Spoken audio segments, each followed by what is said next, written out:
Den her video skal jeg prøve at forklare lidt om det her med, at det er et knæ, der lige pludselig svigter under en, eller føler man mangler muskelstyrke, muskelkontrol i knæet, uden at der egentlig har været en dybere årsag til det.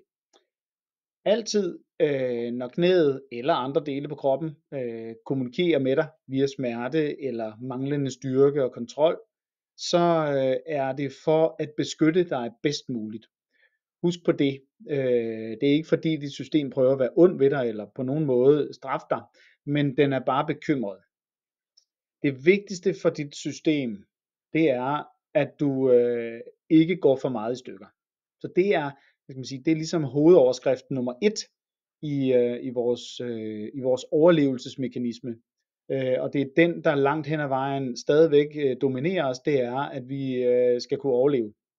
Og hvis vi går for meget i stykker, så er risikoen for, at vi overlever, eller sandsynligheden for, at vi overlever, den er lidt mindre. Så den vil lukke ned kortvarigt for muskelstyrke, for muskelkontrol, når den vurderer, at nu er du tæt på at ødelægge dig selv. Det er ikke sikkert, at du er tæt på at ødelægge dig selv, men det er i hvert fald vurderingen.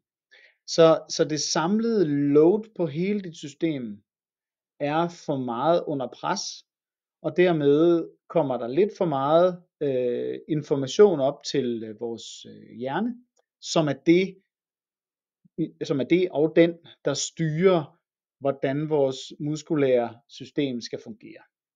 Så når man går en tur, og knæet lige pludselig svigter under en, så er det faktisk fordi, at din hjerne pludselig registrerer, det her, det kan blive farligt. Og dermed bliver den nødt til at prøve at beskytte dig. Den har 2 valgmuligheder, når den skal beskytte. Enten kan den spænde op og lukke sammen, eller også kan den give slip. Så kan du ikke gennemføre den bevægelse, som den eventuelt tænkte skulle være et stort problem. Så når den vælger at slukke kortvarigt for så at tænde op igen, så er det fordi den registrerer, der er noget farligt, og så lige bagefter finder den ud af, det var faktisk ikke farligt, og så tænder den op igen.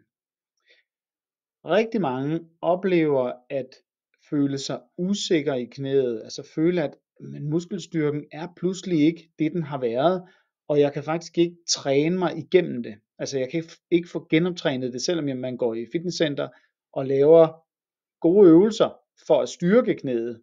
Så er det ikke nødvendigvis, fordi vi har behov for at gøre lige den pågældende muskel meget stærkere, men det kan være en helt anden, der ligger som den største baggrund, altså bagvedliggende, at der er noget, som gør, at der er noget, der bliver sat under pres, fordi der er noget andet, der ikke arbejder nok. Og så er det jo mere vigtigt at tage sig af det, der ikke arbejder nok, end at nødvendigvis kun at aflaste og massere eller trykke på, eller træne for den sags skyld, det som faktisk laver en hel masse i forvejen. Så når vi oplever det her med, at knæet svigter under dig, så er det ikke fordi, at dine muskler pludselig stopper med at fungere, og der skal ske noget dramatisk. Det er en pludselig reaktion fra dit nervesystems side, der siger, puha, det er farligt, sluk, og så finder den ud af, puha, det var ikke så farligt, tænd igen.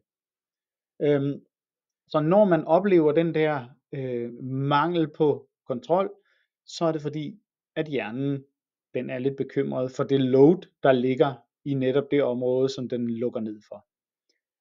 Med den rigtige træning, med den rigtige dirigering af, hvor er det, der kan være plads til forbedringer, hvor er det, vi har vores fejl og mangler, så beroliger vi nervesystemet, og dermed hele vores system, og så får man bedre adgang til alle de her beskyttelsesmekanismer, at de får lov til at slippe deres tag, så den ikke er i den her panikmode, for at du skal gå i stykker.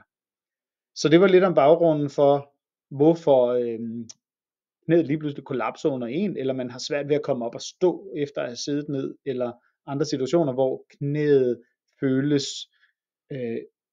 ikke stærkt.